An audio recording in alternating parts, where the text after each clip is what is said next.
text selection, to some of the poems that I use, to some of the questions that I ask, I try to bring in their culture into their room. And so as an anthropologist, I'm looking at the artifacts of their lives and making something meaningful out of it. And that's what I try to do every day in class. And good teaching is magic. You always feel better when you see good teaching. Like you feel like something is right. Like something right just happened. All these different parts of her. Well, what was left? Her answers. Oh boy. Common Core allows for good teaching. I think deep teaching, such that you have to have a claim, cite evidence for it, push them further into the meaning of something, kind of allows you to really stretch the learning for the kids, which actually allows for great teaching. Let me see if I can push you on this. Think about what the text was saying and then what you can draw from it. Remember to keep thinking about what's in the text, to cite that for your answers, based on your ability to go back into what we just read and pull out sentences that back up what you're saying.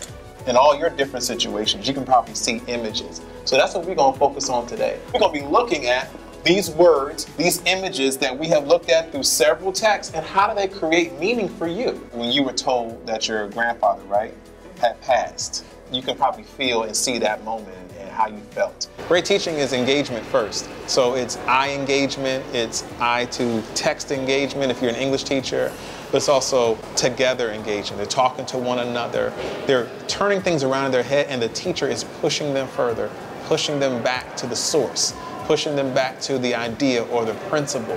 And the teaching is personal. Great teaching is personal, it's powerful, and it's practical.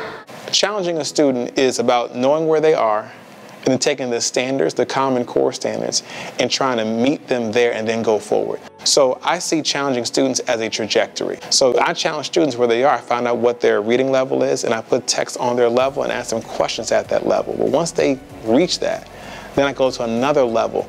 I go to the next standard and I ask them questions on that level. I ask them to think about things they already know about in different ways.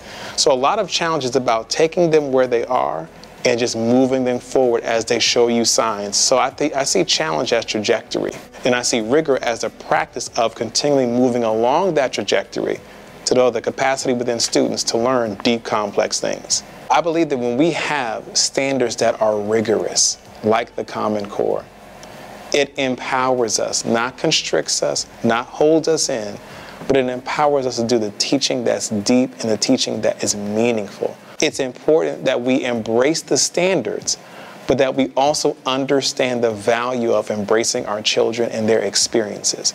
Because when we combine the two, then we get great teaching. And I believe that great teaching begets great students.